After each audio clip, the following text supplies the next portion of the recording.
बर्तमान सरकार राज्य सरकार गोटे समस्या समस्या हूँ राज्य सरकार हूँ गोटे समस्या ये जो समवाय क्षेत्र को केमिति भावे गत वर्ष हो ए वर्ष हो धान मंडीर समस्या हो सारार अभावी बिक्री समस्या हो सारला सूता कल हो राहामा लुगा कल हो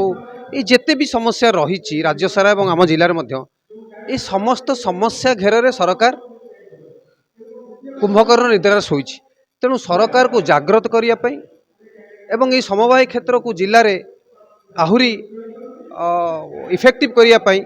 आम एक योजना कलु जे समवाय क्षेत्र गोटे बड़ क्षेत्र जो थे इफ्को सार अच्छी अमूल फैक्ट्री अमूल कंपानी समवाय क्षेत्र में अच्छी ओपल फेड ओमफेड मार्कफेड ये जिते सब ये समवाय आसुँच तेणु ये समवाय क्षेत्र गोटे इम्पोर्टाट क्षेत्र जय जवान जय किसान किसान मानकर क्षेत्र यहाँ तेणु चाषी मानकर जो समस्या रही एग्रीकल्चरल इनपुट हो आमर क्रॉप लोन हो क्रॉप लॉस समय समवाय क्षेत्र भूमिका अच्छी ये क्षेत्र को आहरी शाणित करने आम राज्य सभापति अमीय पट्टनायक उपस्थित प्रदेश कांग्रेस सभापति भक्तचरण दास निर्देश में आज आपण मानकर उपस्थित एक प्रेस मीट करिछु एवं गोटे आलोचना चक्र करिछु।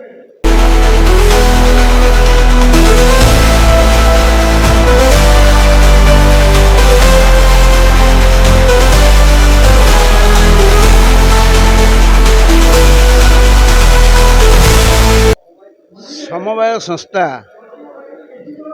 समृद्धिर धारा जो समवाय संस्था द्वितीय पंचवार्षिक योजना रे भारत वर्षर पूर्वतन प्रधानमंत्री स्वर्गत पंडित जवाहरलाल नेहरू नेतृत्व रे प्रथमे प्रतिष्ठा कराला। प्रति पंचायत रे गोटे सोसाइटी हब एवं ऋण जनतारू मुक्ति पाइबे साहूकार ठारू मुक्ति पाइबे चाषी सठिक भाव में ऋण पाई परिबे। परवर्ती पर्यायर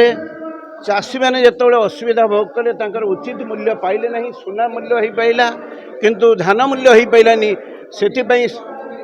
जो पूर्वतन प्रधानमंत्री लाल बहादुर शास्त्री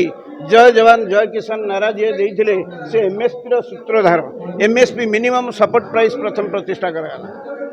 तृतीयतः देशर 5 कोटी चाषी जितेबाला ऋण जनतार कबलित से समय यूपीआर अध्यक्षा श्रीमती सोनिया गांधी मनमोहन सिंह नेतृत्व में पाखापाखि देशर 5 कोटी चाषी 72,680 कोटी टंका ऋण छाड़ करागला। से ही कांग्रेस सरकार समय ओडिशा रे सूताकल ठारू आरंभ करी एवं चीनी कल ठारू आरंभ करी तेल कल ठारू आरंभ करी समवाय भितर शीतल भंडार अनेक गढ़ी उठिला किंतु विगत 25 वर्ष भितर समवाय किसी अण समवाय भित्तिक हाथ को चलीगला जहाँफल समवाय संस्था आज चूरमार। आज जो जिला कांग्रेस नेतृत्व में समवाय प्रकोष्ठर एक आलोचना चक्र जिला स्तरीय करें मुदा रखीचु 3टी मुदा रखीचु। गोटे मुदा रखीचु सरकार कही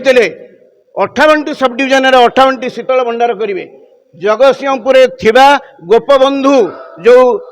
शीतल भंडारटी थिला 2000 ठारू अकामी हो पड़ी तुरंत जगतसिंहपुर जिले में अत्यंत पक्षे गोटे शीतल भंडार प्रतिष्ठा करा जाऊ एवं 194टा जो ग्राम पंचायत रही से 137टी रही सोसाइटी आउ अन्य पंचायत गुड़िक सोसाइट करा जाऊ एवं जो सोसाइट गुड़िक